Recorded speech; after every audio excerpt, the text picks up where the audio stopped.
Speaking of evolution, I have been for my own reasons following your love life over the years. Just been following. I was rocking hard with you and Erica, and then Serena, and then Angela. Okay, okay. Tiffany Haddish. During these COVID times, I watch. I'm sorry. I'm just wildly curious. Because you are an eclectic dude who loves hard.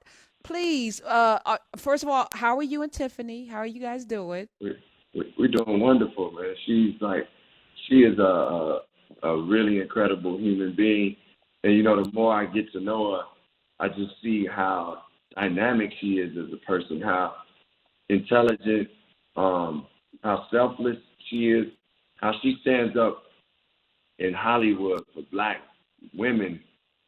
Like, I mean, I'm like learning, meaning she takes it and says the raw, and it's not holding back. Like, she'll be like, hey, if it ain't no Black people on the set, or no Black people working in this, or then I'm not going to do it. Or why can't we go to these Black makeup artists? And I think it takes that type of courage and mouthpiece and rawness to get the equanimity that we've been looking for, the equality that we talk about, especially within any area of life. But that, within the Hollywood structure, sometimes you got to shake them up and say, hey, y'all, this is what it has to be. So she brings that, and she's also fun, man. So she's fun, and ultimately, Karen, the one thing that I would say about anybody that I've dated that you named is I like good-hearted people, and Tiffany has a wonderful heart at the end of the day. Ida Rodriguez is part of this family. Flame Monroe. When I watched They Ready, and I saw everybody got a producer's credit, she made sure that everybody, this was her Netflix space that she literally handed over to all of these women. Yes. And it was that, to me, spoke volumes about how we must not just pass the baton, but make runways and lanes for people to take off. And that has to be the way we do things across the board in every area. So I'm not surprised. I just was surprised because I didn't know that you guys ran in the same circles. She's a comedian. How did you meet?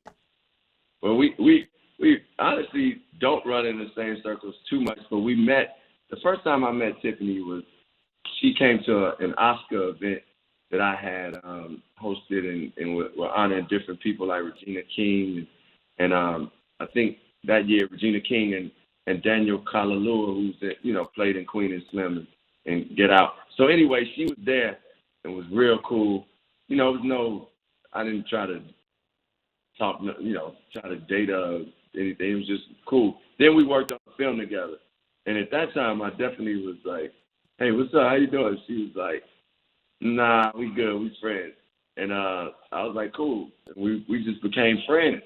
And then at some point, we hung out in New York, wanted to see Robert Glasper play jazz, and and it was comedians there and everything too. But it was just, and we just felt that our friendship could grow to somewhere else. And that's where it happened. All right. Well, I'm happy because during these COVID times, people are suffering. There's a lot of mental illness, suicides on the rise. And if you could find love during this space and find somebody that you can snuggle up with, as Nikki Giovanni would say, cuddle with during these times, I am so happy for you too.